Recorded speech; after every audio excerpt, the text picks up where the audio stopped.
Doctor K Sudhakar ಅವರನ್ನ ನಮ್ಮೆಲ್ಲರನ್ನು ಕೂಡ ಸ್ವಾಗತಿಸಬೇಕು ಈ ಒಂದು ಪ್ರಣಾಳಿಕೆ ಬಿಡುಗಡೆಗೆ ಅಂತೇಳಿ ಡಾಕ್ಟರ್ ಸುಧಾಕರ್ ಅವರನ್ನು ನಾನು ಸ್ವಾಗತಿಸ್ತಾ ಇದ್ದೀನಿ.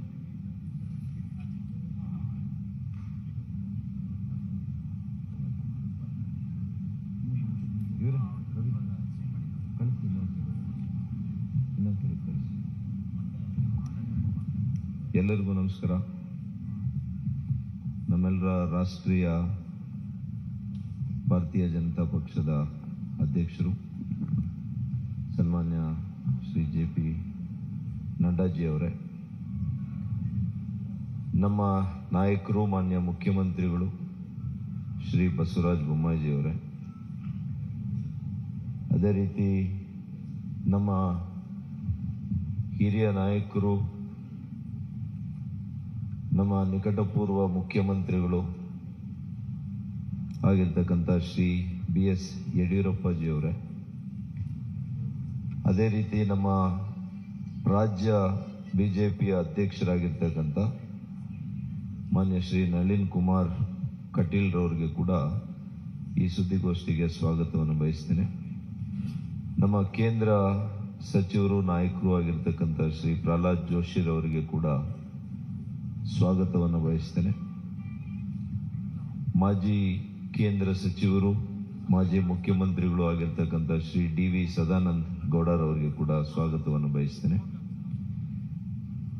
ಮಾಜಿ ಸಚಿವರು, ಹಿರಿಯ ನಾಯಕರು ಆಗಿರ್ತಕ್ಕಂಥ ಈಶ್ವರಪ್ಪನವರು, ಹಿರಿಯ ಸಚಿವರು, ಆತ್ಮೀಯರು ಆಗಿರ್ತಕ್ಕಂಥ ಶ್ರೀ R ಅಶೋಕ್ರವರು, ಮಾನ್ಯ ಕೇಂದ್ರ ಸಚಿವರಾಗಿರ್ತಕ್ಕಂಥ ಶ್ರೀ ಎ ನಾರಾಯಣ ಸ್ವಾಮಿ ಅವರು, ಮಾನ್ಯ ಕೇಂದ್ರ ಸಚಿವರಾಗಿರ್ತಕ್ಕಂಥ ಕುಮಾರಿ ಶೋಭಾ ಕರಂದ್ಲಾಜೆ ರವರು, ಮಾನ್ಯ ಸಚಿವರಾಗಿರ್ತಕ್ಕಂಥ ಶ್ರೀ B ಶ್ರೀರಾಮುಲು ಅವರು, ಮಾಜಿ ಸಚಿವರು, ಹಿರಿಯ ನಾಯಕರಾಗಿರ್ತಕ್ಕಂಥ ಶ್ರೀ ಅರವಿಂದ್ ಲಿಂಬಾವಳಿ ಅವರು, ವಿಧಾನ ಪರಿಷತ್ನ ಸದಸ್ಯರಾಗಿರ್ತಕ್ಕಂಥ ಶ್ರೀ ಚಲುವಾದಿ ನಾರಾಯಣ ಸ್ವಾಮಿ ಅವರು, ವಿಧಾನ ಪರಿಷತ್ನ ಸದಸ್ಯರಾಗಿರ್ತಕ್ಕಂಥ KS ನವೀನ್ ಹಾಗೂ ಸಹ ಸಂಚಾಲಕರು ಈ ಪ್ರಣಾಳಿಕೆಯಲ್ಲಿ, ಅವ್ರಿಗೂ ಕೂಡ ನಾನು ಸ್ವಾಗತವನ್ನು ಬಯಸ್ತಾ, ಮತ್ತೊಬ್ಬರು ಕೇಂದ್ರ ಸಚಿವರು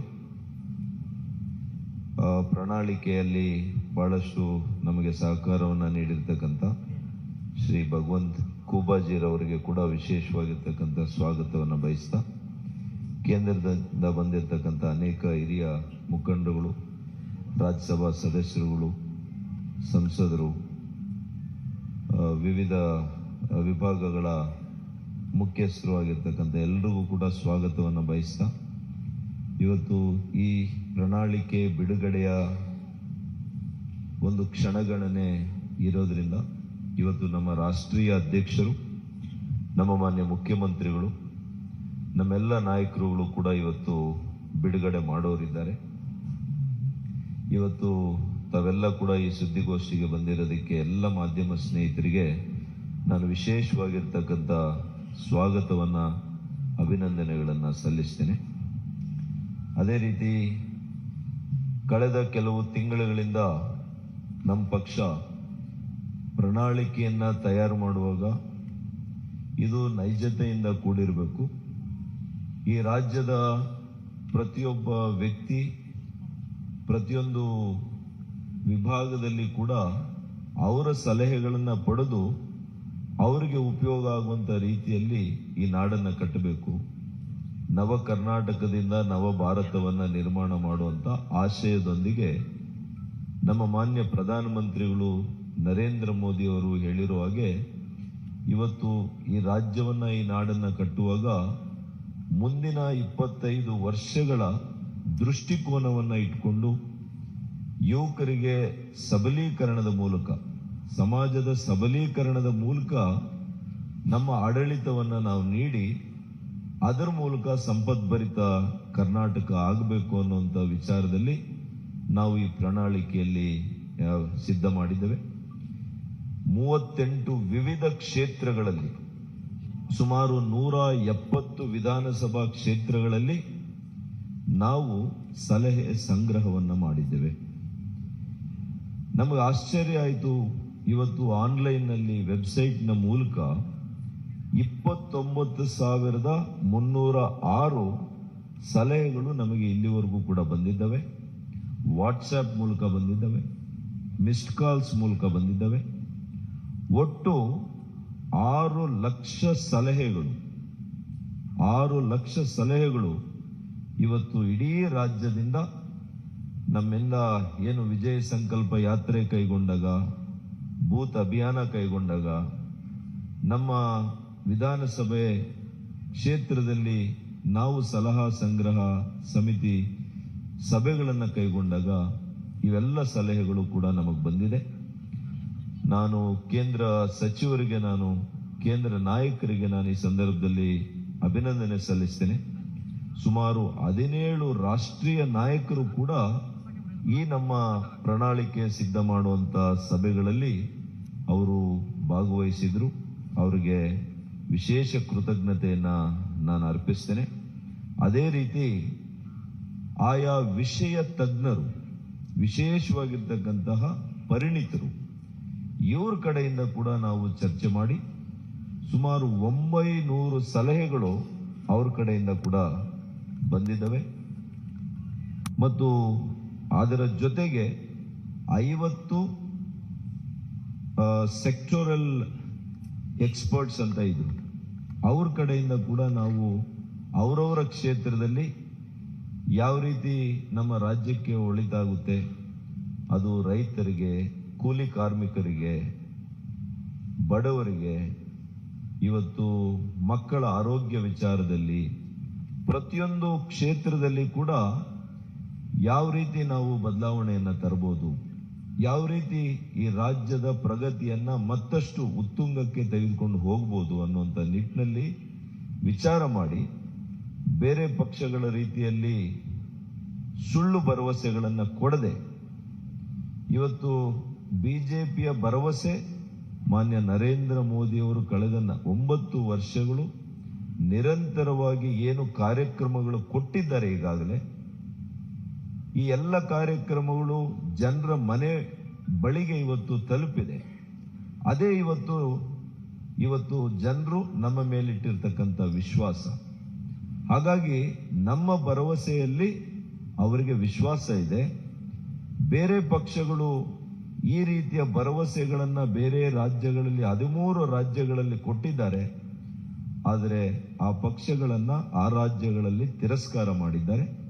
ಯಾಕೆ ಅಂದ್ರೆ ಅವರುಗಳ ಮೇಲಾಗ್ಲಿ, ಅವರ ಭರವಸೆಗಳ ಮೇಲಾಗ್ಲಿ ಯಾವುದೇ ಇವತ್ತು ವಿಶ್ವಾಸ ಜನರಿಗೆ ಈ ದೇಶದಲ್ಲಿಲ್ಲ.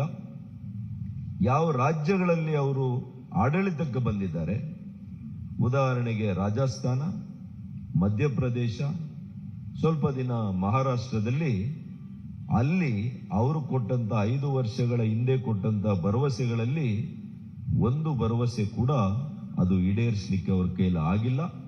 ಹಾಗಾಗಿ ಅವರು ಜನರ ದಿಕ್ಕನ್ನ ತಪ್ಪಿಸುವಂತ ಕೆಲಸ ಅವರು ಮಾಡಿರೋದ್ರಿಂದ ಇವತ್ತು ಜನರು ಅವರನ್ನ ಯಾರು ಕೂಡ ವಿಶ್ವಾಸಕ್ಕೆ ತೆಗೆದುಕೊಳ್ಳುವಂತ ಪ್ರಶ್ನೆ ಇಲ್ಲ. ಇವತ್ತು ನಾವು ಆರೋಗ್ಯಯುಕ್ತ ನಾಡನ್ನ ಮಾಡಬೇಕು, ಸಂಪತ್ ಭರಿತ ನಾಡನ್ನ ಮಾಡಬೇಕು, ಯುವಕರಿಗೆ ಅವ್ರ ಕಾಲ ಮೇಲೆ ನಿಂತು ಆರ್ಥಿಕ ಚೈತನ್ಯ ಸಬಲೀಕರಣ ಮಾಡಬೇಕು, ಮಹಿಳೆಯರನ್ನ ಮುಖ್ಯ ವಾಹಿನಿಗೆ ತರಬೇಕು, ಮತ್ತು ದಯನೀಯ ಸ್ಥಿತಿಯಲ್ಲಿರ್ತಕ್ಕಂತಹ ವಯೋವೃದ್ಧರು, ಇವತ್ತು ಅಂಗವಿಕಲರು ಮತ್ತು ಇವತ್ತು ವಿಧವೆಯರು, ಇವರಿಗೆ ವಿಶೇಷವಾಗಿರ್ತಕ್ಕಂಥ ಉತ್ತೇಜನವನ್ನ ಇವತ್ತು ನಮ್ಮ ರಾಷ್ಟ್ರೀಯ ನಾಯಕರು, ನಮ್ಮ ಅಧ್ಯಕ್ಷರು, ಮಾನ್ಯ ಮುಖ್ಯಮಂತ್ರಿಗಳು ಏನೆಲ್ಲ ಇವತ್ತು ಘೋಷಣೆಯನ್ನ ಮಾಡ್ತಾರೆ, ಇದು ನೈಜತೆಯಿಂದ ಕೂಡಿರ್ತಕ್ಕಂಥದ್ದು. ನಮ್ಮ ಆರ್ಥಿಕ ಸ್ಥಿತಿಗತಿಗಳನ್ನ ಅರ್ತಿರ್ತಕ್ಕಂಥ ಮಾನ್ಯ ಮುಖ್ಯಮಂತ್ರಿಗಳು ಇದನ್ನ ವಿಶೇಷವಾಗಿ ಗಮನವನ್ನು ಇಟ್ಟು ಕಾರ್ಯಕ್ರಮವನ್ನು ರೂಪಿಸಿದ್ದಾರೆ. ಇವತ್ತು ಮಹಿಳೆಯರಿಗೆ ಏನಿವತ್ತು ಸಿಲಿಂಡರ್ ಬೆಲೆ ಇರ್ಬೋದು, ಅದಕ್ಕೆ ಯಾವ ರೀತಿ ಅದನ್ನ ಇವತ್ತು ಮಾಡಬೇಕು ಪ್ರಣಾಳಿಕೆ ಅನ್ನುವಂಥದ್ದನ್ನ, ಇದೆಲ್ಲವನ್ನು ಕೂಡ ನಾವು ಉದ್ದೇಶ ಮಾಡಿ ನಾವು ಮಾಡಿದ್ದೇವೆ. ಈಗ ಕ್ಷಣಗಣೆಯಲ್ಲಿ ತಕ್ಷಣ ನಮ್ಮ ರಾಷ್ಟ್ರೀಯ ಅಧ್ಯಕ್ಷರು ಪ್ರಣಾಳಿಕೆಯ ಮುಖ್ಯ ಅಂಶಗಳನ್ನು ಇವತ್ತು ಘೋಷಣೆ ಮಾಡ್ತಾರೆ. ಮಾನ್ಯ ಮುಖ್ಯಮಂತ್ರಿಗಳು ಘೋಷಣೆ ಮಾಡ್ತಾರೆ. ನಾನು ಈ ಪ್ರಣಾಳಿಕೆ ಸಿದ್ಧತೆ ಮಾಡೋದ್ರಲ್ಲಿ ನನ್ನ ಸಹ ಸಂಚಾಲಕರು, ನಮ್ಮ ಸಚಿವರು, ನಮ್ಮೆಲ್ಲ ಕೆಲವು ಕ್ಷೇತ್ರದ ಪರಿಣಿತರು ಕೂಡ ವಿವಿಧ ಪ್ರಕೋಷ್ಠಗಳಲ್ಲಿ ಕೆಲಸ ಮಾಡಿ ಅನುಭವ ಇರತಕ್ಕಂಥವರು ನನ್ನ ಜೊತೆ ಸುಮಾರು 16 ಜನ ಇದ್ರು. ಅವ್ರಿಗೆಲ್ರಿಗೂ ಕೂಡ ನಾನು ವಿಶೇಷವಾಗಿರ್ತಕ್ಕಂಥ ಕೃತಜ್ಞತೆಯನ್ನ, ಅಭಿನಂದನೆಯನ್ನ ಸಲ್ಲಿಸ್ತೇನೆ. ಮತ್ತು ನಮ್ಮ ಎಲ್ಲ ಹಿರಿಯ ನಾಯಕರು ನಮಗೆ ಮಾರ್ಗದರ್ಶನ, ಸಲಹೆ, ಸೂಚನೆಯನ್ನ ಕೊಟ್ಟು ಇವತ್ತು ಈ ರಾಜ್ಯದ ಪ್ರಣಾಳಿಕೆ, ಭಾರತೀಯ ಜನತಾ ಪಕ್ಷದ ಪ್ರಣಾಳಿಕೆ ಮುಂದೆ ಈ ರಾಜ್ಯವನ್ನ ಕಟ್ಟುವಂತಹ ಒಂದು ಅದ್ಭುತವಾಗಿರ್ತಕ್ಕಂಥ ಪ್ರಣಾಳಿಕೆ ಆಗುತ್ತೆ. ನಾವು ಭಗವದ್ಗೀತೆಯನ್ನ ಎಷ್ಟು ಭಕ್ತಿಯಿಂದ ಇವತ್ತು ನಾವು ನೋಡ್ತೇವೆ, ಅಷ್ಟೇ ಭಕ್ತಿಯಿಂದ ಇವತ್ತು ನಮ್ಮ ಪ್ರಣಾಳಿಕೆಯನ್ನ ನಾವು ಇವತ್ತು ಕಂಡುಕೊಳ್ತೀವಿ ಅಂತ ಹೇಳಿ ಇವತ್ತು ನನ್ನ ಮಾತನ್ನು ಮುಗಿಸ್ತೀನಿ. ನಮಸ್ಕಾರ.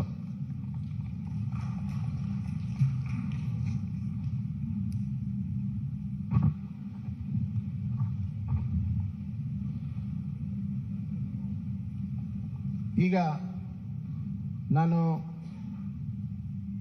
ನಮ್ಮ ರಾಷ್ಟ್ರೀಯ ಅಧ್ಯಕ್ಷ ಆದಂಥ ಸನ್ಮಾನ್ಯ ಶ್ರೀ JP ನಡ್ಡಾಜಿ ಅವರನ್ನ ನಮ್ಮ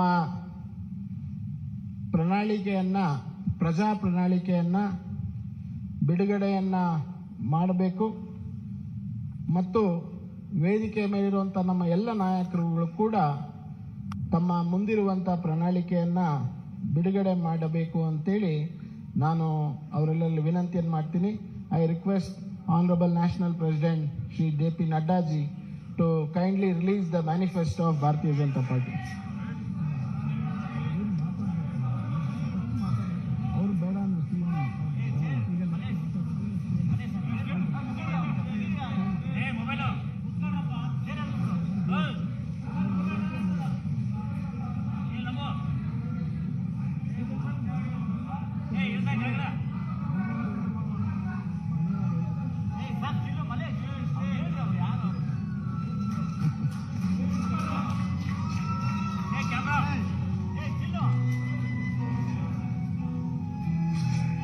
ಸರಿ ಸರ್.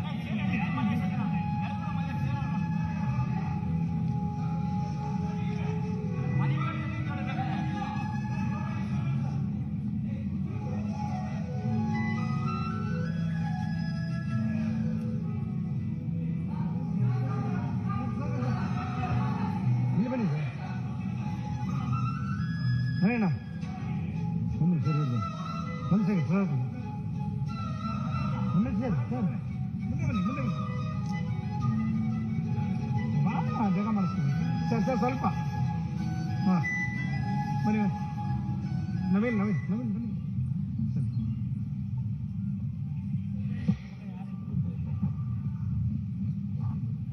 ಪ್ರಣಾಳಿಕೆಯ ಬಿಡುಗಡೆಯನ್ನು ಮಾಡಿದಂಥ ಎಲ್ಲ ನಮ್ಮ ನಾಯಕರಿಗೆ, ಮಾನ್ಯ ರಾಷ್ಟ್ರೀಯ ಅಧ್ಯಕ್ಷರಿಗೆ ಧನ್ಯವಾದಗಳನ್ನು ತಿಳಿಸ್ತಾ, ಈಗ ತಮ್ಮೆಲ್ಲರೂ ಉದ್ದೇಶಿಸಿ ಮಾನ್ಯ ಮುಖ್ಯಮಂತ್ರಿಗಳಾದಂಥ ಶ್ರೀ ಬಸವರಾಜ ಬೊಮ್ಮಾಯಿ ಅವರು ಉದ್ದೇಶಿಸಿ ಮಾತನಾಡಬೇಕು ಅಂತೇಳಿ ವಿನಂತಿಯನ್ನು ಮಾಡ್ತೇನೆ.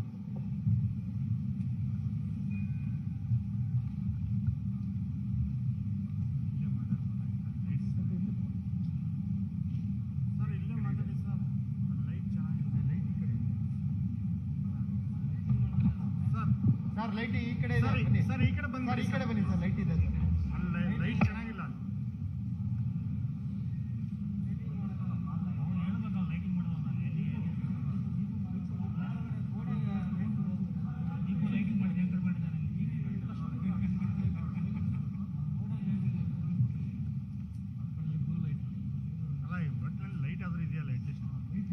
ನಮ್ಮೆಲ್ಲರ ನಾಯಕರು, ರಾಷ್ಟ್ರೀಯ ಭಾರತೀಯ ಜನತಾ ಪಕ್ಷದ ಅಧ್ಯಕ್ಷರಾದಂಥ ಸನ್ಮಾನ್ಯ ಶ್ರೀ JP ನಡ್ಡಾಜಿ ಅವರೇ, ರಾಜ್ಯದ ಭಾರತೀಯ ಜನತಾ ಪಕ್ಷದ ಅಧ್ಯಕ್ಷರಾದಂಥ ನಳಿನ್ ಕುಮಾರ್ ಕಟೀಲ್ ಅವರೇ, ನಮ್ಮೆಲ್ಲರ ಹಿರಿಯ ನೆಚ್ಚಿನ ನಾಯಕರಾದಂಥ ಶ್ರೀ BS ಯಡಿಯೂರಪ್ಪಜಿ ಅವರೇ, ಹಾಗೂ ಮಾಜಿ ಮುಖ್ಯಮಂತ್ರಿಗಳಾದಂಥ ಸದಾನಂದ ಗೌಡಜಿ ಅವರೇ, ಹಾಗೂ ನಮ್ಮ ಕ್ಯಾಂಪೇನ್ ಕಮಿಟಿಯ ಅಧ್ಯಕ್ಷರಾದಂಥ ಶ್ರೀಮತಿ ಶೋಭಾ ಕರಂದ್ಲಾಜೆಯವರೇ,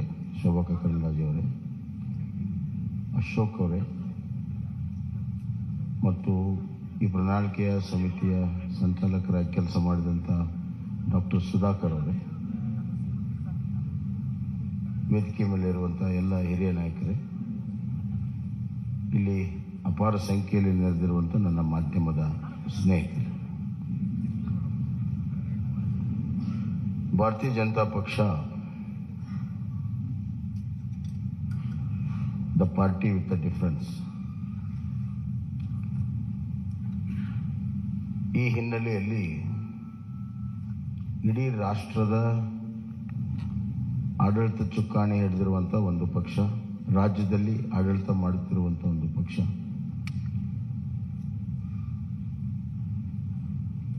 ರಾಷ್ಟ್ರದ ರಾಜಕಾರಣದಲ್ಲಿ ಭಾರತೀಯ ಜನತಾ ಪಕ್ಷ ಬಹಳ ದಿಕ್ಕಸೂಚಿಯ ಪಾತ್ರವನ್ನು ಆಡ್ತಾ ಇದೆ. ಇಂಥ ಒಂದು ಸಂದರ್ಭದಲ್ಲಿ ನಮಗೆ ದೇಶವನ್ನು ಗಮನದಲ್ಲಿಟ್ಕೊಂಡು, ರಾಜ್ಯವನ್ನು ಗಮನದಲ್ಲಿಟ್ಕೊಂಡು ಇವತ್ತು ನಾವು ಪ್ರಣಾಳಿಕೆಯನ್ನು ಮಾಡಬೇಕಾಗುತ್ತೆ ಮತ್ತು ಆಡಳಿತವನ್ನು ಕೂಡ ನಾವು ಮಾಡಬೇಕಾಗುತ್ತೆ. We believe in strong state that will lead to a strong center. ಅತ್ಯಂತ ಪ್ರಬಲವಾಗಿರುವಂಥ ರಾಜ್ಯಗಳ ಒಕ್ಕೂಟವೇ ಪ್ರಬಲ ರಾಷ್ಟ್ರ ಆಗಕ್ಕೆ ಸಾಧ್ಯ ಅನ್ನುವಂಥದ್ದು. ಹೀಗಾಗಿ ಕರ್ನಾಟಕದ ಅಭಿವೃದ್ಧಿ ಮತ್ತು ಕರ್ನಾಟಕದಲ್ಲಿರುವಂಥ ಆಡಳಿತದ ವ್ಯವಸ್ಥೆ, ಸಾಮಾಜಿಕ ವ್ಯವಸ್ಥೆ ರಾಜ್ಯದ ಮೇಲೆ ಅಷ್ಟೇ ಅಲ್ಲ, ರಾಷ್ಟ್ರದ ಮೇಲೂ ಕೂಡ ಪರಿಣಾಮ ಬೀರ್ತವೆ ಅಂತ ನಾನು ಭಾವಿಸಿ ಪ್ರಜಾ ಪ್ರಣಾಳಿಕೆಯನ್ನು ನಾವು ಮಾಡಿದ್ದೇವೆ. ಪ್ರಜಾ ಪ್ರಣಾಳಿಕೆ ಅಂದರೆ ಪೀಪಲ್ಸ್ ಮ್ಯಾನಿಫೆಸ್ಟೋ. ಇದು ಒಂದು ರೀತಿಯಲ್ಲಿ ನಮ್ಮ ಡಾಕ್ಟರ್ ಸುಧಾಕರ್ ಅವರ ನೇತೃತ್ವದಲ್ಲಿ ಒಂದು ಒಳ್ಳೆಯ ತಂಡ ಕಳೆದ 3 ತಿಂಗಳಿಂದ ಬೇರೆ ಬೇರೆ ಹಂತದಲ್ಲಿ ಸಾಮಾನ್ಯ ಜನರಿಂದ ಹಿಡಿದು ಪರಿಣಿತರವರೆಗೂ ಎಲ್ಲರ ಅಭಿಪ್ರಾಯವನ್ನು ಪಡ್ಕೊಂಡು ಆನ್ಲೈನ್ ಲಕ್ಷಾಂತರ ಜನರಿಗೆ ಅಭಿಪ್ರಾಯ ಕೊಡೋದಕ್ಕೆ ಅವಕಾಶಗಳನ್ನು ಮಾಡಿಕೊಟ್ಟು ಜನರ ಭಾವನೆ, ಜನರ ಧ್ವನಿ ಇದರಲ್ಲಿ ಅಳವಡಿಸಿ ಇದು ನಿಜವಾಗ್ಲೂ ಕೂಡ ಪ್ರಜಾ ಪ್ರಣಾಳಿಕೆಯಾಗಿ ಹೊರಹೊಮ್ಮಿದೆ ಅಂತ ನಾನು ಭಾವಿಸಿದ್ದೇನೆ. ಒಂದು ಪ್ರಣಾಳಿಕೆ ಇದೊಂದು ರಾಜ್ಯ ಸರ್ಕಾರಕ್ಕೆ ಮುಂದೆ ನಡೆಯುವಂಥ ದಾರಿ ಮತ್ತು ದಿಕ್ಕನ್ನು ತೋರಿಸುವಂಥದ್ದು. ಈ ಮಧ್ಯೆ ಹಲವಾರು ಪ್ರಮುಖ ಘಟನೆಗಳು ನಡೆದಾಗ ಅದರ ತಕ್ಕ ಹಾಗೆ ಆಡಳಿತವನ್ನು ಕೂಡ ನಾವು ಮಾಡಬೇಕಾಗ್ತದೆ. ಉದಾಹರಣೆಗೆ ಕಳೆದ ಬಾರಿ 2018ರ ಚುನಾವಣೆ ಪೂರ್ವದ ಪ್ರಣಾಳಿಕೆಯ ಸಂದರ್ಭದಲ್ಲಿ ಯಾರು ಕೂಡ ಕೋವಿಡ್ ಅನ್ನು ನಿರೀಕ್ಷೆ ಮಾಡಿರಲಿಲ್ಲ. ಸುಮಾರು 2 ವರ್ಷ ಕೋವಿಡ್ನ ನಿರ್ವಹಣೆ, ಆರ್ಥಿಕ ಕುಸಿತ,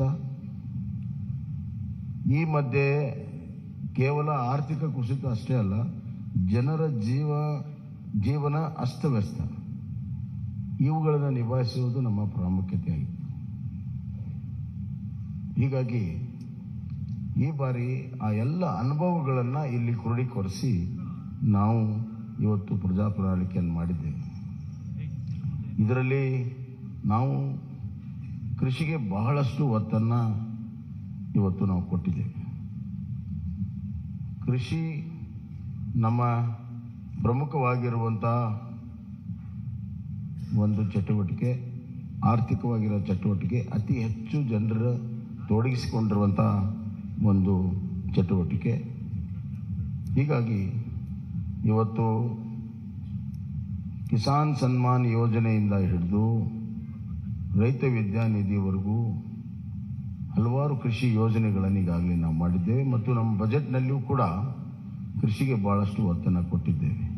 ಶೂನ್ಯ ಬಡ್ಡಿ ಸಾಲವನ್ನು 5 ಲಕ್ಷಕ್ಕೆ ಏರಿಸುವಂಥದ್ದು, ಆವರ್ತ ನಿಧಿ 3600ಕ್ಕೆ ಏರಿಸಿರುವಂಥದ್ದು, ಆಪತ್ಕಾಲದಲ್ಲಿ ರೈತರ ಬೆಳೆದಂಥ ಬೆಳೆಗಳನ್ನು ಖರೀದಿ ಮಾಡಲು, ಮತ್ತು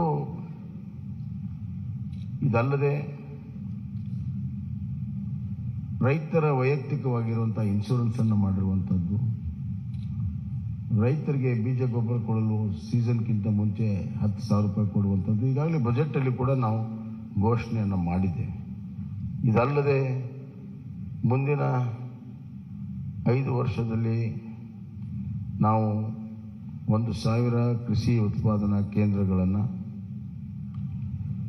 ಅದರಲ್ಲಿ ಮೀನು ಕೃಷಿ ಉತ್ಪಾದನಾ ಕೇಂದ್ರ ಸಮೇತವಾಗಿ 1,000 ಕೇಂದ್ರಗಳನ್ನು ತೆರೆಯುವಂಥದ್ದು, ಮತ್ತು ನಮ್ಮ ನೀರಾವರಿ ಯೋಜನೆಗಳನ್ನು ಪೂರ್ಣ ಮಾಡುವಂಥ ಒಂದು ಸಂಕಲ್ಪ.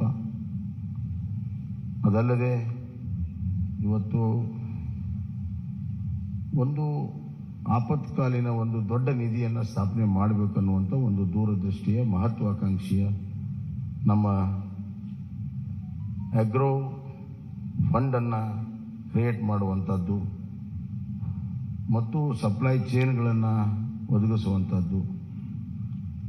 ಅಲ್ಲದೆ ಸಿರಿಧಾನ್ಯಕ್ಕೆ ಹೆಚ್ಚು ಈಗಾಗಲೇ ನಮ್ಮ ರಾಷ್ಟ್ರೀಯ ಮಟ್ಟದಲ್ಲಿ ನಮ್ಮ ಪಕ್ಷ ಮತ್ತು ಸರ್ಕಾರ ನರೇಂದ್ರ ಮೋದಿಜಿಯವರು ಸಿರಿಧಾನ್ಯಕ್ಕೆ ಒತ್ತನ್ನು ಕೊಟ್ಟಿದ್ದಾರೆ.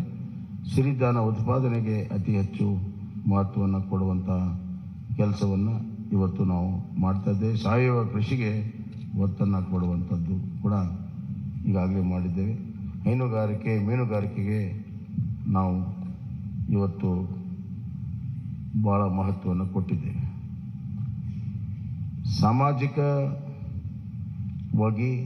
ಬಡವರ ಕಲ್ಯಾಣಕ್ಕಾಗಿ ನಾವು ಭಾಳಷ್ಟು ಮಹತ್ವವನ್ನು ಕೊಟ್ಟಿದ್ದೇವೆ. ಸಬ್ಕೆ ಸಾಥ್ ಸಬ್ಕಾ ವಿಕಾಸ್, ಸಬ್ಕಾ ವಿಶ್ವಾಸ್ ಮತ್ತು ಸಬ್ಕಾ ಪ್ರಯಾಸ್ ಅಂತ ಏನು ಪ್ರಧಾನಮಂತ್ರಿಗಳು ಹೇಳಿದ್ದಾರೆ, ಆ ನಿಟ್ಟಿನಲ್ಲಿ ಇವತ್ತು ಬಡವರಿಗಾಗಿ ವಿಶೇಷವಾಗಿರುವಂಥ ಒಂದು ಕಾರ್ಯಕ್ರಮವನ್ನು ಕೊಟ್ಟಿದ್ದೇವೆ. ಅದರಲ್ಲಿ ಪ್ರಮುಖವಾಗಿ ಇವತ್ತು ನಾವು ನಗರ ಪ್ರದೇಶದಲ್ಲಿ 5 ಲಕ್ಷ ಮನೆ, ಗ್ರಾಮೀಣ ಪ್ರದೇಶದಲ್ಲಿ 10 ಲಕ್ಷ ಮನೆ, ಪರ್ ಯೂನಿಟ್ ಕಾಸ್ಟ್ ಮನೆಯದು 5 ಲಕ್ಷ ರೂಪಾಯಿಗೆ ಏರಿಸಿದ್ದೇವೆ. 2 ಲಕ್ಷದಿಂದ 5 ಲಕ್ಷ ರೂಪಾಯಿಗೆ ಈಗಾಗಲೇ ಇದೆ, ಅದನ್ನು 5 ಲಕ್ಷ ರೂಪಾಯಿಗೆ ಏರಿಸಿದ್ದೇವೆ. ಎರಡನೇದಾಗಿ ಈ ಪೋಷಣಾ ಯೋಜನೆಯಲ್ಲಿ BPL ಕುಟುಂಬಗಳಿಗೆ ಪ್ರತಿದಿನ ಅರ್ಧ ಲೀಟರ್ ನಂದಿನಿ ಹಾಲನ್ನು ಕೊಡುವಂಥದ್ದು. ಇದು 5 kg ಅಕ್ಕಿ ಏನು ಕೊಡ್ತಾ ಇದ್ದೇವೆ, ಅದರ ಜೊತೆಗೆ ಇನ್ನು 5 kg ಸಿರಿಧಾನ್ಯವನ್ನು ಕೊಡ್ತಾ ಇದ್ದೀವಿ. ಅಂದರೆ ಒಟ್ಟು 10 kg ನಾವು ಪಡಿತರ ವ್ಯವಸ್ಥೆಯಲ್ಲಿ ಕೊಡ್ತೀವಿ. 5 kg ಅಕ್ಕಿ, 5 kg ಸಿರಿಧಾನ್ಯ, ಒಟ್ಟು 10 kg. ಅದರ ಜೊತೆಗೆ ಇವತ್ತು ನಾವು ಪೋಷಣಾ ಇದರಲ್ಲಿ ಅರ್ಧ ಲೀಟರ್ ನಂದಿನಿ ಹಾಲನ್ನು ಪ್ರತಿ BPL ಕುಟುಂಬಕ್ಕೆ ಪ್ರತಿ ದಿವಸ ಕೊಡುವಂಥ ವ್ಯವಸ್ಥೆಯನ್ನು ನಾವು ಮಾಡ್ತೇವೆ. ಮತ್ತು ಇದು ಅನ್ನ ಮತ್ತು ಸಿರಿಧಾನ್ಯ ಒಳಗೊಂಡಿರುವಂಥ ಪಡಿತರ ಕಿಟ್ ಇರ್ತದೆ. ಆರೋಗ್ಯಕರವಾದಂಥ ಆಹಾರ ಕೊಡೋದು ಬಹಳ ಮುಖ್ಯ. ಇಲ್ಲಿ ಘೋಷಣೆಗೋಸ್ಕರ ಘೋಷಣೆ ಅಥವಾ ಚುನಾವಣೆಗೋಸ್ಕರ ಘೋಷಣೆ ಮಾಡುವಂಥದ್ದಿಲ್ಲ. ನಾವು ಅದಕ್ಕೆ ಪೈಪೋಟಿ ಇಲ್ಲ. ಸಮತೋಲನದ ಆಹಾರ ಕೊಡೋ ಸಲುವಾಗಿ ಈ ಒಂದು ಕೆಲಸ ಕಾರ್ಯಗಳನ್ನು ನಾವು ಮಾಡಿದ್ದೇವೆ ಅನ್ನುವಂಥ ಮಾತನ್ನು ನಾನು ಹೇಳಕ್ಕೆ ಇಚ್ಛೆಪಡ್ತೇನೆ. ಮತ್ತು ಪ್ರತಿ ಮನೆಗೆ 5 ಲಕ್ಷ ರೂಪಾಯಿ ನೆಟ್ ಕಾಸ್ಟ್ ಈಗಾಗಲೇ ಹೇಳಿದ್ದೀನಿ. ಆರೋಗ್ಯದಲ್ಲಿ ನಾವು ಆಯುಷ್ಮಾನ್ ಭಾರತ ಕರ್ನಾಟಕ ಯೋಜನೆ ಅಡಿಯಲ್ಲಿ ಪ್ರತಿ BPL ಕುಟುಂಬಕ್ಕೆ ವರ್ಷಕ್ಕೆ 10 ಲಕ್ಷ, ಪ್ರತಿ BPL ಕುಟುಂಬಕ್ಕೆ ವಿಮಾ ಮೊತ್ತವನ್ನು 5 ಲಕ್ಷದಿಂದ ಹೆಚ್ಚಿಸುತ್ತೇವೆ. ಈಗಾಗಲೇ ಆಯುಷ್ಮಾನ್ ಕಾರ್ಡ್ನಲ್ಲಿ 5 ಲಕ್ಷ ರೂಪಾಯಿ ಇದೆ, ಲಿಮಿಟು 5 ಲಕ್ಷ ರೂಪಾಯಿ ಇದೆ ಇನ್ಶೂರೆನ್ಸ್ದು. ಅದನ್ನು 10 ಲಕ್ಷ ರೂಪಾಯಿಗೆ ನಾವು ಏರಿಸ್ತಾ ಇದ್ದೇವೆ. ಅಂದರೆ ನಮ್ಮ ಕರ್ನಾಟಕ ಸರ್ಕಾರ ಅದಕ್ಕೆ 5 ಲಕ್ಷ ರೂಪಾಯಿ ಅಷ್ಟು ಇನ್ಶೂರೆನ್ಸ್ಗೆ ಮೊತ್ತವನ್ನು ಕೊಡ್ತೀವಿ ಅಂತ. ಹೀಗೆ ಹಲವಾರು ಯೋಜನೆಗಳನ್ನು ಇವತ್ತು ನಾವು ಮಾಡಿದ್ದೇವೆ. ಹಿರಿಯ ನಾಗರಿಕರಿಗೆ ಆರೋಗ್ಯ ತಪಾಸಣೆ ಮಾಡುವಂಥದ್ದು, ಮಿಷನ್ ಸ್ವಾಸ್ಥ್ಯ ಕರ್ನಾಟಕ ಮತ್ತು ಎಲ್ಲ ತಾಲೂಕುಗಳಲ್ಲಿ ಕಿಮೋಥೆರಪಿ ಡಯಾಲಿಸಿಸ್ ಸೇವೆ ಸಿಗುವಂಥದ್ದು ಈಗೆಲ್ಲ ತಾಲೂಕಿನಲ್ಲಿಲ್ಲ. ಬರುವಂಥ ದಿನಗಳಲ್ಲಿ ಕಿಮೋಥೆರಪಿ ಮತ್ತು ಡಯಾಲಿಸಿಸ್ ಮಾಡುವಂಥದ್ದು. ಶಿಕ್ಷಣಕ್ಕೆ ಬಹಳಷ್ಟು ಒತ್ತನ್ನು ನಾವು ಕೊಟ್ಟಿದ್ದೇವೆ. NEP ಈಗಾಗಲೇ ಕರ್ನಾಟಕ ಮೊದಲನೇ ರಾಜ್ಯ ಇದೆ ಅದನ್ನು ಅಳವಡಿಸಿರುವಂಥದ್ದು. NEP ಇದರಲ್ಲಿ ನಾವು ಶಿಕ್ಷಣಕ್ಕೆ GSDPಯ 6% ನಮ್ಮ ಅನುದಾನ ಬರುವಂಥ ದಿನಗಳಲ್ಲಿ ಇರ್ತದೆ ಅನ್ನುವಂಥ ಮಾತನ್ನು ಈ ಸಂದರ್ಭದಲ್ಲಿ ಹೇಳಕ್ಕೆ ಇಚ್ಛೆಪಡ್ತೇನೆ. ಎಲ್ಲ ವಿವರಗಳು ಇಲ್ಲಿ ಪ್ರಕಟವಾಗಿದ್ದಾವೆ, ಎಲ್ಲವನ್ನು ನಾನೇ ಹೇಳಬೇಕಂತಿಲ್ಲ. ಆದರೆ ಇದು ಜನರಿಂದ ಜನರಿಗೋಸ್ಕರ ಜನಪರವಾಗಿರುವಂಥ ಪ್ರಜಾ ಪ್ರಣಾಳಿಕೆಯನ್ನು ನಾವು ಮಾಡಿದ್ದೇವೆ. ಬರುವಂಥ ದಿನಗಳಲ್ಲಿ ಕಲ್ಯಾಣ ಕರ್ನಾಟಕ ಆಗಬೇಕಾದ್ರೆ ಒಂದು ಕುಟುಂಬ ಶಿಕ್ಷಣ, ಆರೋಗ್ಯ, ಉದ್ಯೋಗ, ಸಂತೋಷವಾಗಿರುವಂಥ ಗಮನದಲ್ಲಿಟ್ಟುಕೊಂಡು ಹಲವಾರು ಯೋಜನೆಗಳನ್ನು ಮಾಡಿದ್ದೇವೆ. ಇದರ ಜೊತೆಗೆ ಆರ್ಥಿಕವಾಗಿ ಎಕನಾಮಿಕಲಿ ಕರ್ನಾಟಕವನ್ನು ಒಂದು ವೈಬ್ರೆಂಟ್ ಸ್ಟೇಟ್ ಮಾಡಬೇಕನ್ನುವಂಥದ್ದು ಕೂಡ ನಾವು ತೀರ್ಮಾನ ಮಾಡಿದ್ದೇವೆ.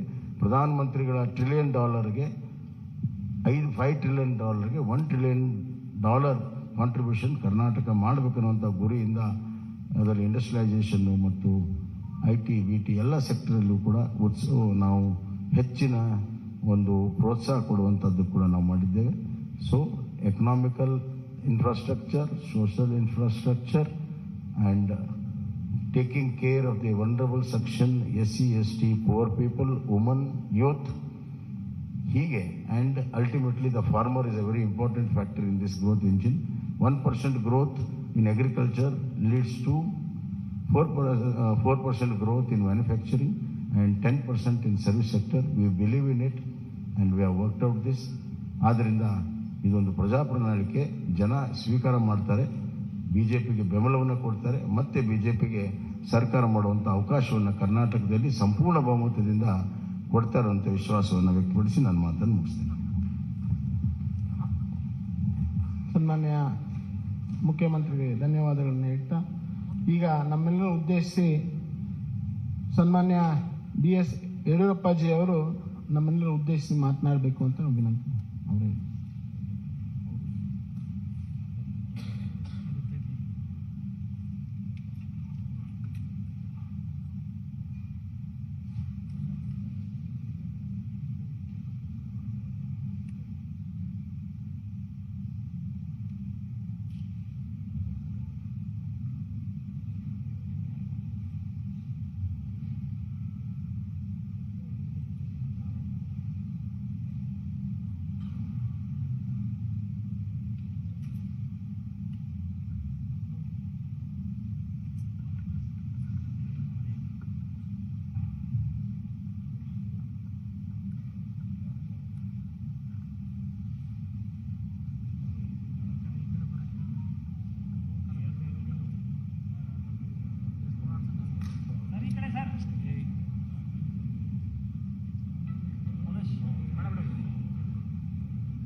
ಸನ್ಮಾನ್ಯ ರಾಷ್ಟ್ರೀಯ ಅಧ್ಯಕ್ಷರಾದಂಥ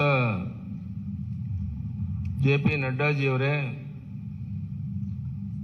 ಮಾನ್ಯ ನಳಿನ್ ಕುಮಾರ್ ಕಟೀಲ್ ಅವರೇ, ಪ್ರಹ್ಲಾದ್ ಜೋಶಿ ಅವರೇ, ಆರ್ ಅಶೋಕ್ ಅವರೇ, ಮಾನ್ಯ ಸುಧಾಕರ್ ಅವರೇ, ಶೋಭಾ ಕರಂದ್ಲಾಜೆ ಅವರೇ, ಅರವಿಂದ್ ಲಿಂಬಾವಣಿ ಅವರೇ, ಭಗವಂತ್ ಕೋಬಾ ಅವರೇ, ಚೆಲುವಾದಿ ನಾರಾಯಣ ಸ್ವಾಮಿ ಅವರೇ,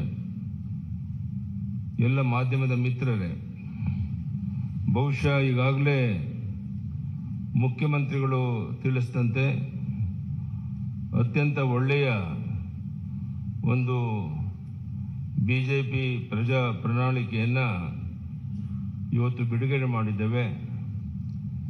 ಎಲ್ಲ ವರ್ಗದ ಜನರಿಗೆ ಅನುಕೂಲ ಆಗೋ ರೀತಿಯಲ್ಲಿ ರೈತರ, ಮಹಿಳೆಯರ ಸಬಲೀಕರಣವನ್ನು ಕಣ್ಮುಂದೆ ಇಟ್ಕೊಂಡು ಈ ಬಡ್ಜೆಟನ್ನು, ಈ ಒಂದು ಪ್ರಜಾ ಪ್ರಣಾಳಿಕೆಯನ್ನು ಬಿಡುಗಡೆ ಮಾಡಿದ್ದೇವೆ. ರಾಜ್ಯದ ಉದ್ದಗಲಿಕ್ಕೆ ಇದರ ಮಾಹಿತಿಯನ್ನು ತಿಳಿಸೋದ್ರ ಮೂಲಕ ಮತ್ತೊಮ್ಮೆ ಕರ್ನಾಟಕದಲ್ಲಿ BJP 125-130 ಸೀಟನ್ನು ಗೆದ್ದು ಸರ್ಕಾರವನ್ನು ರಚನೆ ಮಾಡುವಂಥದ್ದು ನಿಶ್ಚಿತ. ಆ ದಿಕ್ಕಿನಲ್ಲಿ ಈ BJP ಪ್ರಜಾ ಪ್ರಣಾಳಿಕೆ ತುಂಬ ಅನುಕೂಲಕರವಾಗಿದೆ. ಇದೆಲ್ಲವನ್ನ ಜನರಿಗೆ ಮನವರಿಕೆ ಮಾಡುವಂಥ ದೊಡ್ಡ ಜವಾಬ್ದಾರಿ ನಮ್ಮ ಕಾರ್ಯಕರ್ತರ ಮೇಲಿದೆ. ಅದನ್ನು ಮಾಡಿ ಈ ಬಾರಿ ದೊಡ್ಡ ಒಂದು ಅಂತರದಲ್ಲಿ ನಾವು BJPಯನ್ನು ಗೆಲ್ಲಿಸಿ, ನಾನು ಹೇಳ್ತಾ ಇರ್ತೇನೆ ಯಾವಾಗಲೂ, ಸೂರ್ಯ ಚಂದ್ರ ಇರೋದೆಷ್ಟು ಸತ್ಯನೋ ಅಷ್ಟೇ ಸತ್ಯ. BJP ಮತ್ತೊಮ್ಮೆ ಕರ್ನಾಟಕದಲ್ಲಿ 125-130 ಸೀಟನ್ನು ಗೆದ್ದು ಅಧಿಕಾರಕ್ಕೆ ಬರುವಂಥದ್ದು ನಿಶ್ಚಿತ. ಅದಕ್ಕೆ ಪೂರಕವಾದಂಥ BJP ಪ್ರಜಾ ಪ್ರಣಾಳಿಕೆಯನ್ನು ಜನ ಸ್ವಾಗತ ಮಾಡ್ತಾರೆ. ಎಲ್ಲ ವರ್ಗದ ಜನರ ಕಣ್ಮುಂದೆ ಇಟ್ಕೊಂಡು ಈ ಪ್ರಣಾಳಿಕೆಯನ್ನು ಬಿಡುಗಡೆ ಮಾಡಿದ್ದೇವೆ. ಇದನ್ನು ಜನ ಸ್ವೀಕಾರ ಮಾಡ್ತಾರೆ ಅಂತ ಹೇಳೋ ವಿಶ್ವಾಸ ನನಗಿದೆ.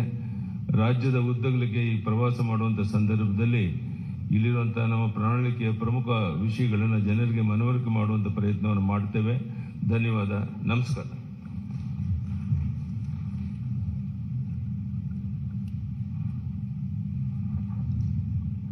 ನಮ್ಮೆಲ್ಲರನ್ನ ಉದ್ದೇಶಿಸಿ ಮಾತನಾಡಿದಂಥ ಶ್ರೀ BS ಯಡಿಯೂರಪ್ಪಾಜಿ ಅವರಿಗೆ ವಂದನೆಗಳನ್ನು ತಿಳಿಸ್ತಾ, ಈಗ ನಮ್ಮೆಲ್ಲರನ್ನ ಉದ್ದೇಶಿಸಿ ನಮ್ಮ ಭಾರತೀಯ ಜನತಾ ಪಾರ್ಟಿಯ ರಾಷ್ಟ್ರೀಯ ಅಧ್ಯಕ್ಷರು, ನಮ್ಮೆಲ್ಲರ ನಾಯಕರು ಆದಂಥ ಸನ್ಮಾನ್ಯ ಶ್ರೀ ಜಗತ್ ಪ್ರಕಾಶ್ ನಡ್ಡಾಜಿ ಅವರು ತಮ್ಮನ್ನು ಉದ್ದೇಶಿಸಿ ಮಾತನಾಡಬೇಕು ಅಂತೇಳಿ ನಾನು ಅವರಿಗೆ ವಿನಂತಿಯನ್ನು ಮಾಡ್ತೀನಿ. ಐ ನಾವು ಹಂಬಲಿ request our beloved national president Shri Jagat Prakash Nadda ji to kindly address the media on the release of our Praja Pranalike.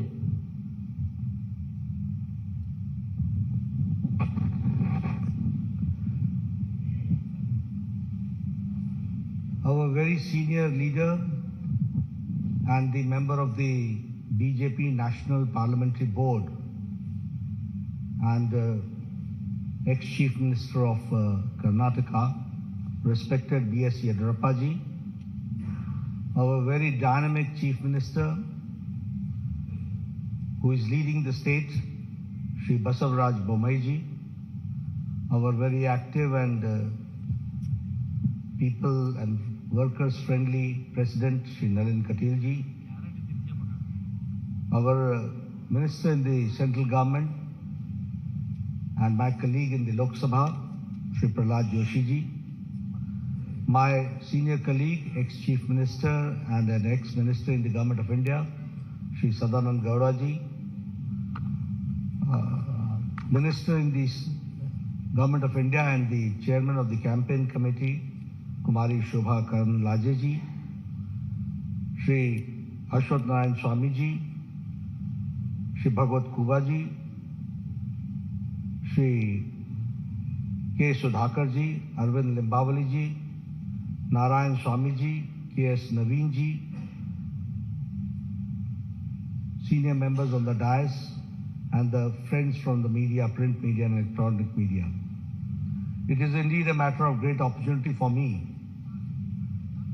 A few minutes back, I got the opportunity to release the manifesto of the Bharatiya Janata Party for the ensuing elections of Karnataka. First of all, as my colleague Sudhakarji said, that this manifesto has not been formulated, drafted, or the content has not been created in any air-conditioned room.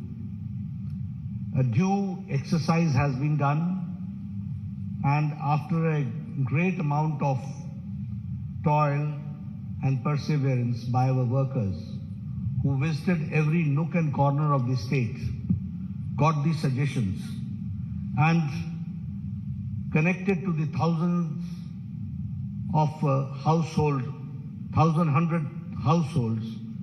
that this content has been created, which is in the form of this manifesto. Here I would also like to remind you that when Yediyurappa ji took over and later on Mr. Bommai continued, and when the baton was handed over to him, I can say that the Bharatiya Janata Party government converted the calamity into an opportunity. The pandemic of COVID-19, the floods, all that was converted into an opportunity. And if I speak in Hindi, I'll say, आपदा को अवसर में बदलने का काम येदियुरप्पा जी और बोम्मई जी ने किया. And because of that, we can say that now Karnataka is reaching a 1 trillion economy that we have to understand. One thing more I would like to say here is about the 6 years of the Indian National Congress misrule, where the good work done by Bharatiya Janata Party was a great setback because of the reverse gear government of Siddaramaiah, which ruled the state. We should also remember that during Siddaramaiah's regime, it was the looting of the natural resources, it was letting the criminal and antisocial elements run amok, and appeasing a certain section of the society only to consolidate their vote bank and playing the politics of vote bank. When I talk about the reverse gear government, we remember 2014 to 2019, where all the good policies of Prime Minister Modi's government was brought to halt in Karnataka. And that was the black day when the Karnataka saw. Here I would like to explain in detail also, because you will say that I'm giving a very passing sweeping statement. But it is not a passing sweeping statement. I would like to give you and quantify my contention which I am saying. And when I say so, I will say tab or ab. Then and now, we have to understand the difference. And utilizing the opportunity, I would like to make it very clear that when Prime Minister Modi had asked about the Pradhan Mantri Kisan Samman Nidhi, where the people of Karnataka were to get the benefit of it, the Siddaramaiah government sent the names, and the number of the names of the Kisan and the farmer was on record 1717. This is called halting the development. This is called using the brakes and becoming an obstacle between the people and the government of India for the good policies which is being pursued by Prime Minister Modi. And here I would like to also suggest you that now, when Yediyurappa ji came to the power, and later on the baton was handed over to Mr. Bommai, 15,000 crores have been spent for 54 lakh farmers, where 6,000 is being given in Pradhan Mantri Kisan Samman Nidhi, and 4,000 is given as a top-up by Bommai government, by Yediyurappa government, and 10,000 rupees is given to 54 lakh farmers of Karnataka. This is a classic example of double engine government. If I talk about Yashasvi scheme, which was started by my very senior leader, whom we are very proud of, Mr. Yediyurappa, that Yashasvi scheme was scrapped by Congress party. And in 2018, the insurance scheme was scrapped, and it was only revived by the Bharatiya Janata Party government, and it ensured a registration of 32 lakh farmers. So we have to understand, what do we mean by double engine? If we have got double engine, there is a trouble engine. We are there for development, they are for the reverse gear. We are there to give the pace to the development, they are there to put brakes to the development. That we have to understand. If I talk about the Bhagya Lakshmi Yojana, it was for a secure future of the girl child, and giving 3,000 rupees annual fixed deposit in their name. Almost 3 lakh beneficiaries, women were there, 3 lakh children were there. And when the Congress government came, that is the Siddaramaia's most anti-people government came, then the Bhagya Lakshmi scheme was reduced to 65,000. And when again Yediyurappa ji came to power and Bommai ji came to power, now I am happy to share with you that almost 3 lakh children are insured under Bhagya Lakshmi Yojana. This change has taken place. If I talk about foreign direct investment, I am happy to share with you, when I say that it's a 1 trillion economy Karnataka is reaching, I would also like to share that Karnataka is now, under the leadership of Yediyurappa ji and Bommai ji, is now where the foreign direct investment is, Karnataka is number 1 in foreign direct investment. And in Congress regime, it was 1,75,000 lakh crores, and now it is 3,21,000 lakh crores. That we have to understand. If I talk about the average irrigation budget, it was 11,600 crore during Congress regime, and now it is 21,201 crore, which is an increase of 80%. That we have to understand. If I talk about the establishment of health and wellness centers, I was the health minister at that point of time when Siddaramaiah was the chief minister. And with a lot of push by the government of India and by the support of government of India, the Congress regime could only open 548 health and wellness centers were operationalized. But under Bommai ji's regime, health and wellness centers has reached the number of 8,618. This is the pace of the government in the health sector that we have to understand. During Congress regime, there was a breakdown of law and order, and the PFI was given a free hand to terrorize people, and you will be astonished to know that Bengaluru became the second most unsafe city for women in India, and that was the time when Mr. Siddaramaiah withdrew 175 criminal cases against PFI, Popular Front of India. But when BJP came, PFI was banned, NIA was given a free hand, and 41,000 security cameras were installed across the city, enhancing women's safety. I'm giving you the statistics, the data, which says that how we are working and how we want to bring the change. When I talk about the double engine, we are delivering best without rest, and the achievements of the government of India and government of Karnataka I would like to share with you. Bommai ji started this Raita Vidya Yojana, and 725 crore worth scholarship of 11 lakh children were given to farmers' sons, landless, to the farmers, to the landless, to the laborers, to the weavers, to the fishermen, to the cab drivers, to the auto rickshaw drivers, under the scheme of Vidya Nidhi scheme, which is Vidya Nidhi Yojana. If I talk about the development, as Mr.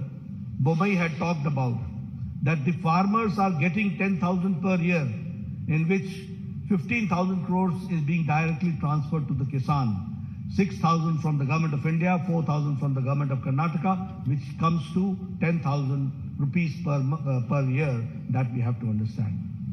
The revolutionary changes have taken place. We have talked about the economic economic justice, and now we are talking about the social justice. It was a long pending demand, but it was under Chief Minister Bomeji that the SC got the reservation, scheduled caste got the reservation enhanced from 15% to 17%, 2% enhanced. And the ST got from 3% to 7% and 4% was enhanced. The Vokalingas reservation was enhanced by 2%. The Lingayats reservation was enhanced by 2% under the 2D category and the Vokalingas in the 2C categories. And here I would like to say, justice to all, appeasement to none. And so the unconstitutional reservation given to minorities was repealed. This we have to understand. And the double engine government delivered justice to the long pending issues. I'm talking about the long pending issues, which no government had the audacity to even touch these issues. They ignored it once for all. But when BJP government came, we tried to resolve, and the Upper Bhadra lift irrigation project, which was allocated the first installment of 5,300 crores and by the union budget. And the same way, Kalasa Banduri project, the state budget gave 1,000 crores. And if I talk about the Upper Krishna phase 3, 5,000 crores were given and were allocated. The same way, expedited the Bengaluru suburban railway pending for 40 years, for 4 decades, and 15,000 crores for it was allocated. The same way, the long pending 3,526 unrecorded Lambani Tandas and Kurba Hatis were declared as new revenue villages, and they were given the Hak Patras, which we call as the Haku Patras, and 1,75,000 beneficiaries have benefited out of it. This I'm talking how the long pending, long standing demands have been meted out, that I'm sharing with you. The same way, the 5,000 crore rupees were given to KKRDB in the state budget in this year 2023-24 for formed Kittur Kannada Development Authority. And after Modi government introduced the national education policy in 2020, I would like to share with you that the Karnataka government and the education department in implementing the national education policy is number 1. That we have to understand. The same way, 1 IIT, 4 medical colleges, 7 medical universities, and 2 triple ITs have also been established in the state of Karnataka. If I talk about the Arogyakara Karnataka, the best state in the country by establishing 8,618 health and wellness centers. 270 sanctioned Namma clinics have started functioning, including 108 in the Bengaluru itself. If I talk about, which Bomeji also talked about, is about the 1,38,000 Ayushman Bharat Arogya Karnataka have been issued. Here you see the Ayushman Bharat and the Arogya Karnataka, both together have taken care of the common man, that we have to understand, and 37 lakh poor people have availed this facility. If I talk about the super specialty, you will be astonished to note that the super specialty hospital in Kumta, multi-specialty hospital in Sirsi, 8 super specialty blocks costing 150 crore in Karnataka, Institute of Medical Sciences, Hubli, and critical care blocks in Kolar, in Bagalkot, in Yadgiri, in Gadag, in Chikmagaluru, Ramnagara, Vijayanagara, and Doda Balapura has been established, that we have to understand. If I talk about the Karnataka, which attracted 3.21 lakh, as I said, in the FDI, foreign direct investment. I would like to share with you how things work and how governments work. It was in 2008 that the Shimoga airport, the foundation stone was laid. And in 2013, when Sitaramaiah came, it was full brakes were applied. From 2013 to 2019, not even one brick was put in Shimoga Airport. And in 2019 to 2023, only in a short span of 4 years, Shimoga Airport was dedicated to the people of Karnataka. That we have to understand. If I talk about the airports, certainly I would like to share with you that the Kalaburgi airport is operational, and now 6 airports are being constructed. The same way, Tumkur, Chitradurga, Davangere railway line, Bagalkot, Kudachi and Gadagwadi railway line are expedited. Historic increase in railway budget has been 9 times. That we have to again understand the development part has taken place. The Vande Bharat train, which started in South India from Mysuru, Bangalore to Chennai, is again a very classical example of the development of modern India and the connectivity which we are certainly going to witness, which we have certainly witnessed. We have also, I would like to share here, that we have talked about infrastructure, we have talked about health, we have talked about education, we have talked about social justice, we have talked about economic development, but here we have also taken care of historic steps to protect and revive the glorious culture of Karnataka and the Kannadigas.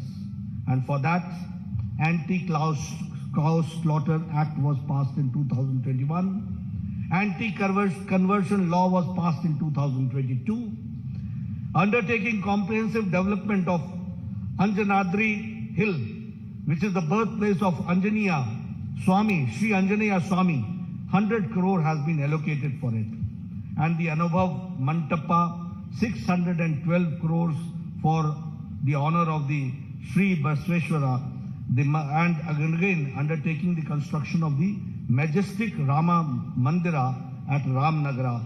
All this shows how we have tried to revive the historic culture of Karnataka and the pride of the Kannadigas that we have taken care.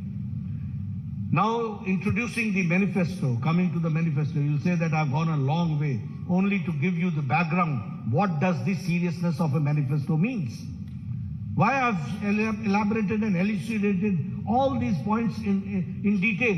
Because you should understand that how governments work, who are the people behind putting the brakes in the development of Karnataka, who are the people who have who shed their crocodile tears and the reality is something different. Who are the people who are anti-Karnataka and Kannadiga? That we have to understand. And that is why I elucidated with facts and with data in front of you. But when I introduce this manifesto, which is, as we call it, as the Praja Ya BJP Ya Praja Pranalike, which means it is a people's manifesto. And when I say that it is Pranalike, the people's manifesto, it is built on the solid foundation of development. It is a manifestation of the double engine government, how the double engine government works.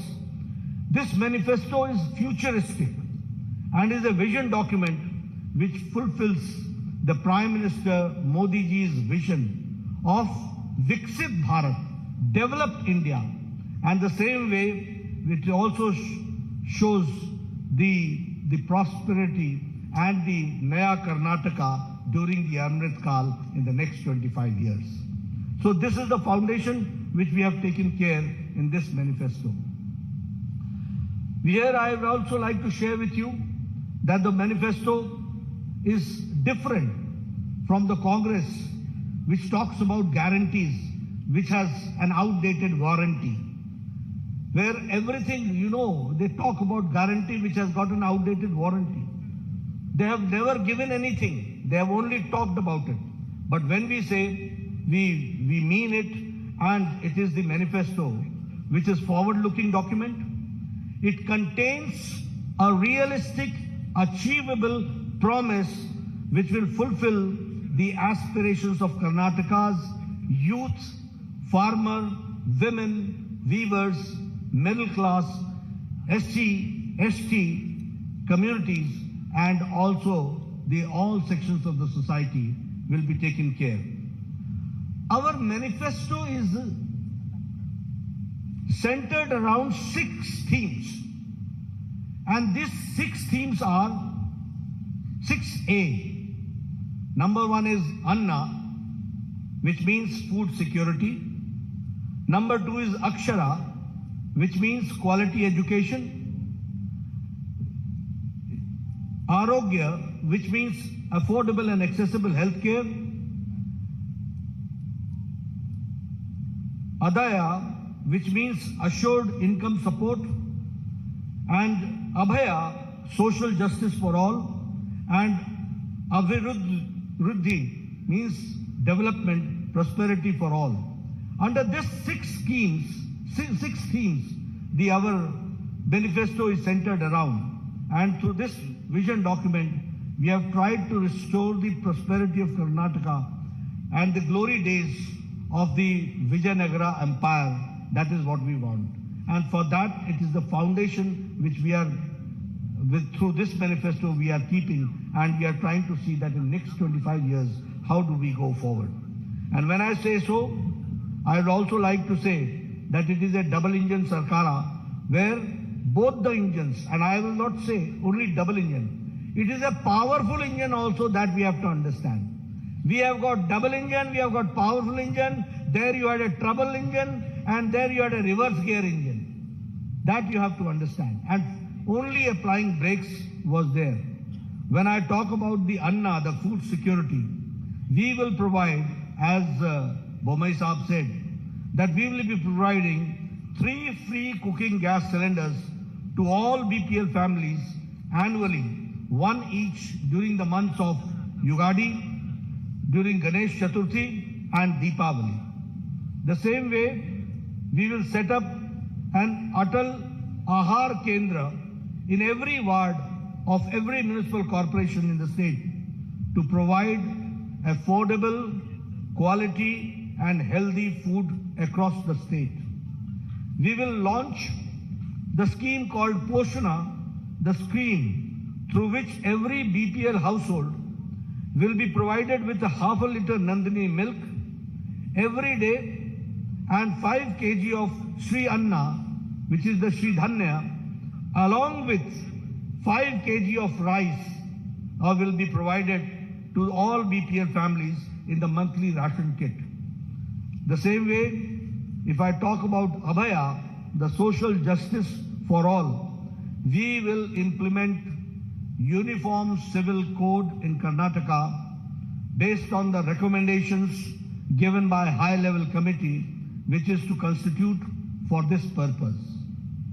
We will also launch the Sarva Rigu Suru Yojana, under which Revenue Department will identify and distribute 10 lakh housing sites across the state to all the siteless, homeless beneficiaries.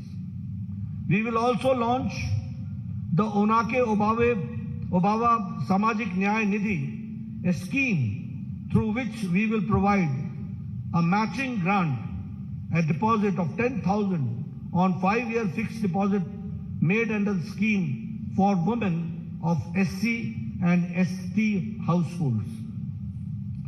Under this scheme of social justice, we will improve the ease of living of the apartment residents in Bengaluru and elsewhere by constituting a Karnataka Residents Welfare Consultative Committee to reform the Karnataka Apartment Ownership Act of 1972 and to modernize the grievance redressal mechanism. If I talk about the Akshara, the third main pillar and the theme, which is the quality education, we will introduce Vishweshwaraya Vidya Yojana, under which state government will partner with individuals and with institutions for holistic upgradation of the government schools and to make them top class standards. We will launch a Samanvaya scheme which will, in collaboration with SMEs and ITIs, and generate dynamic ecosystem of education and employment for all talented young professionals. We will provide a career support to all aspirational youth for providing financial incentives for students to pursue their coaching in IAS, in KS, in banking and in government jobs. As far as the Arogya is concerned, which we call as the affordable and accessible healthcare, we will strengthen the public healthcare infrastructure through Mission Swasthya Karnataka by establishing one Namma clinic equipped with diagnostic facilities in every ward of municipal corporation. Additionally, we will provide a free and annual master health checkup for senior citizens. For Vriddhi, prosperity and development for all, we will establish SCR, State Capital Region in Bengaluru, encompassing the comprehensive city development strategy, cohesive transportation networks, and cutting-edge digital integration. Transform Karnataka into a premier hub. Electric vehicles will be given their full support, and by setting up charging stations supporting 1,000 startups, we will be supporting 1,000 startups for converting and also converting BMTC buses into fully electric buses and creating EV city outside the Bangalore. We will set up 30,000 crore for K Agriculture Fund to establish micro cold storage facilities, agro processing units in all Gram Panchayats, undertake modernization and digitization of APMCs, accelerate farm mechanization, establish 5 new agro-industry clusters and 3 new food processing parks supported by 1,000 strong FPOs. As far as the Adaya is concerned, assured income support, we will allocate 1,500 crore to develop Kalyan Circuit, Banwasi Circuit, Parshurama Circuit, Kaveri Circuit, and Gangapura corridor to transform Karnataka into India's most favored tourist destination. We will also broaden the scope of the production-linked incentive scheme by incorporating a comprehensive plan that encompasses logistics, industrial clusters, connectivity, and export facilities, generating 10 lakh manufacturing jobs beyond Bengaluru, outside Bengaluru. I'm not talking about Bangalore, but outside in the rural areas that we are going to do. We'll see to it that Karnataka's rich culture and the land of culture is fully enriched and supported by the government schemes. Friends, these are the 6 themes under which we have tried to see to it that all schemes are taken and undertaken and developed. I would also like to share with you that we will be undertaking the Jan Sevaks program, where we will be appointing 10 youths across 5,000 Gram Panchayats, 5 youth at every ward in corporations, in youth for every ward in city municipal corporations, and in municipalities for effective implementation of state and central scheme programs. That is what we are going to do. So friends, I have tried to be comprehensive, and under the 6 themes, I have tried to see to it what we will do for the income generation, what we will do for social justice, what we will do for education, what we will do for health, and what we will do for the common man to come forward and to empower the common man and the women that we have tried to share with you. The manifesto's details are there. Later on, you will go through it, and your questions we'll take. Thank you very much for giving me a patient hearing.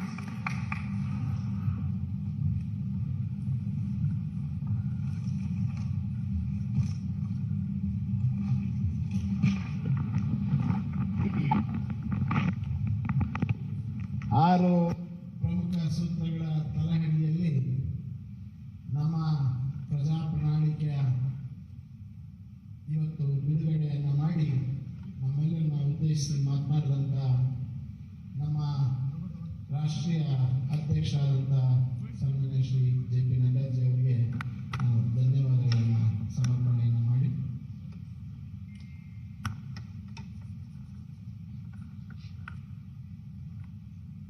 ಈಗ ಎರಡು ಪ್ರಶ್ನೆಗಳನ್ನು ಕೇಳೋದಕ್ಕೆ ಈಗ ಅವಕಾಶ ರಾಷ್ಟ್ರೀಯ ಅಧ್ಯಕ್ಷತೆಗೆ, ತದನಂತರ ಒಂದು ಪೂರ್ಣ ಪ್ರಮಾಣದ ಪತ್ರಿಕಾಗೋಷ್ಠಿಯನ್ನ ಡಾಕ್ಟರ್ ಸುಧಾಕರ್ ಅವರು, ಶೋಭಾ ಕರಂದ್ಲಾಜೆ ಅವರು, ನಾರಾಯಣ ಸ್ವಾಮಿ ಅವರು, ಭಗವಂತ ಕುಮಾರ್ ಅವರು ನಡೆಸಿ ತಮ್ಮೆಲ್ಲರ ಪ್ರಶ್ನೆಗಳಿಗೆ ಉತ್ತರವನ್ನು ಕೊಡಲಿದ್ದಾರೆ. ರಾಷ್ಟ್ರೀಯ ಅಧ್ಯಕ್ಷರ ಮುಂದಿನ ಕಾರ್ಯಕ್ರಮಕ್ಕೆ ಅವರು ತೆರಳುವಂತ ಸಮಯದ ಅಭಾವದ ಕಾರಣಕ್ಕೋಸ್ಕರ ಎರಡು ಪ್ರಶ್ನೆಗಳನ್ನು ನಾನು